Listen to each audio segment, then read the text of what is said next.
Assalamualaikum warahmatullahi wabarakatuh. Perkenalkan, nama saya Dera Putri Aulia dengan NIM 242020100129. Di sini saya akan membahas mengenai sebuah isu penting tentang permasalahan kebijakan publik pada kesenjangan pendidikan di sekolah negeri dan juga sekolah swasta. Sebelumnya perlu kita pahami perbedaan antara sekolah negeri dan juga sekolah swasta. Sekolah negeri ini adalah sekolah yang dimiliki dan juga dikelola oleh pemerintah, baik itu pemerintah pusat maupun pemerintah daerah. Sementara sekolah swasta ini dikelola oleh pihak non-pemerintah, seperti yayasan ataupun organisasi masyarakat. Secara ideal, kedua jenis sekolah ini harus mampu memberikan layanan pendidikan yang setara dan juga berkualitas, karena pendidikan merupakan sektor penting dalam pembangunan sebuah bangsa. Namun kenyataannya kualitas dan akses pendidikan di Indonesia ini masih belum merata. Salah satu penyebab utamanya adalah perbedaan perlakuan terhadap sekolah negeri dan juga sekolah swasta dalam hal kebijakan dan juga dukungan oleh pemerintah. Permasalahan kesenjangan sekolah negeri dan swasta ini seringkali muncul dikarenakan berbagai kondisi, seperti yang pertama, adanya ketimpangan dalam alokasi anggaran, yang kedua, redistribusi tenaga pendidik yang tidak merata, yang ketiga, inkonsistensi kebijakan pendidikan, serta kurangnya sinergi antara pemerintah dan juga pihak swasta.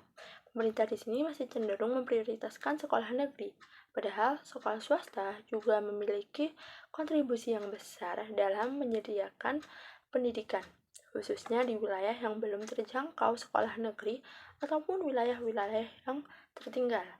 Penyebab dari kesenjangan sekolah negeri dan swasta ini bisa terjadi karena kegagalan pasar yang menciptakan ketidakmerataan akses pendidikan, serta kegagalan pemerintah dalam mendistribusikan sumber dayanya yang kurang merata.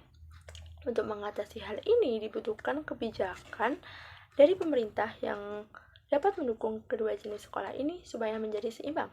Misalnya, sistem anggaran yang lebih adil, standarisasi kualitas guru melalui pelatihan yang intensif, dan peningkatan pengawasan mutu di semua sekolah, serta penyediaan informasi yang transparan bagi masyarakat, agar masyarakat dapat memilih sekolah berdasarkan data yang objektif. Pemerintah tentunya juga perlu menerapkan standar biaya operasional dan kualitas tenaga pendidik yang seimbang, serta mendorong kolaborasi antara sekolah negeri dan juga sekolah swasta untuk saling belajar dan juga mendukung satu dengan yang lain. Tujuan dari kebijakan yang diusulkan yang sebelumnya saya paparkan adalah untuk mewujudkan akses pendidikan yang setara dan juga berkualitas bagi seluruh anak bangsa, tanpa memandang apakah mereka ini bersekolah di sekolah negeri ataupun sekolah swasta. Kemudian untuk solusi kesenjangan dari masalah di atas adalah kita dapat melakukan pendekatan kolaboratif antara pemerintah dan juga sektor swasta, desentralisasi kebijakan, serta pendekatan partisipatif yang melibatkan masyarakat dalam proses pendidikan. Karena pada dasarnya, pendidikan bukanlah sekedar layanan, tetapi adalah hak dasar setiap warga negara. Ketika sistem pendidikan hanya menguntungkan salah satu pihak, baik itu pihak negeri maupun swasta, maka negara dapat dikatakan gagal menjalankan perannya dalam menciptakan keadilan sosial.